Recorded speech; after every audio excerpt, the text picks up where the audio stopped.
মোৰ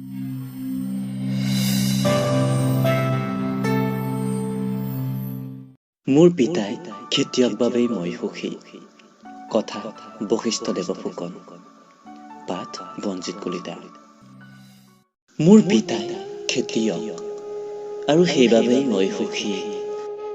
লাগ বুলিলেই মোৰ পিতায়ে সাজি দিব নোৱাৰে প্ৰাচুৰ্যৰ সৌধ।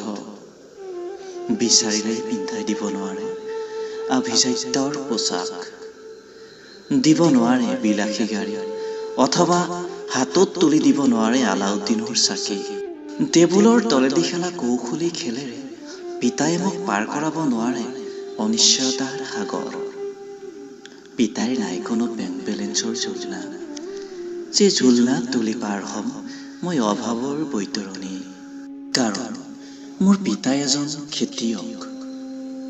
মাটি মানুহ আৰু হৈছেই যাৰ একমাত্ৰ ঠিকনা। তামৰঙী বুকুত যি অনবৰতে কঢ়িয়াই ফুৰে এটি চৰাইৰ চুবুৰী। চনপৰা পথাৰৰ বুকুত যি আঁকিব পাৰে সপোন সনোৱালি। মোৰ পিতায়ে নাজানে গোলকীকৰণৰ কথা, নাজানে ডিজিটেল ইণ্ডিয়াৰ কথা। নিউটনৰ গতিসূত্ৰ অথবা আইনষ্টাইনৰ আপেক্ষিকতাবাদ তেওঁৰ বাবে অবুজ সাঁথৰ। আজীৱন দুখৰ বজাই কঙা কৰা এজন সৰ্বস্বান্ত মানুহ তেওঁ নাজানে মাৰ্ক্সবাদৰ কথা, নাজানে লেনিনবাদৰ কথা। ইচ্ছা কৰিলেই তেওঁ পঢ়িব নোৱাৰে ইলিয়াড অথবা অডিচি, পঢ়িব নোৱাৰে ডান্তেৰ ডিভাইন কমেডি।